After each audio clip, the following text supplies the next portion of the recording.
સનાતન ધર્મમાં તિથિઓનું વિશેષ મહત્ત્વ જણાવવામાં આવ્યું છે. એ જ તિથિઓમાંથી એક છે અમાસની તિથિ. હિન્દુ ધર્મમાં અમાસના દિવસે સ્નાનદાન અને સાધનાનું વિશેષ મહત્ત્વ છે. એવું માનવામાં આવે છે કે આ દિવસે પવિત્ર નદીઓમાં સ્નાન અને દાન કરવાથી ઘણા પ્રકારના દોષોમાંથી મુક્તિ મળે છે. આ દિવસે સાધના કરવાથી ઘણા પ્રકારની સિદ્ધિઓ અને વિશેષ ફળની પ્રાપ્તિ થાય છે.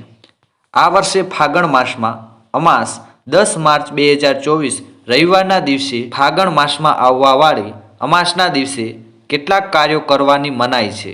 તો ચાલો જાણીએ ભોપાલના નિવાસી જ્યોતિષી તેમજ વાસ્તુ સલાહકાર પંડિત હિતેન્દ્ર કુમાર શર્મા પાસેથી ફાગણ અમાસ પર શું ન કરવું જોઈએ. ફાગણ અમાસના દિવસે ભૂલથી પણ ન કરવું આ કામ. અમાસના દિવસે નિર્જન સ્થળોએ ન જવું. પ્રચલિત માન્યતાઓ અનુસાર ફાગણ અમાવાસ્યાના દિવસે નિર્જન સ્થળોએ એકલા જવાનું ટાળવું જોઈએ. એવું માનવામાં આવે છે કે આવી જગ્યાઓ પર નકારાત્મક શક્તિનો પ્રભાવ વધુ હોય છે. આવી સ્થિતિમાં આ નકારાત્મક શક્તિઓ તમારા પર આવી શકે છે. અમાસના દિવસે ઘરનું ભોજન જ ખાઓ. ધાર્મિક માન્યતાઓ અનુસાર ફાગણ અમાવાસ્યાના દિવસે ઘરમાં જ ભોજન કરવું જોઈએ.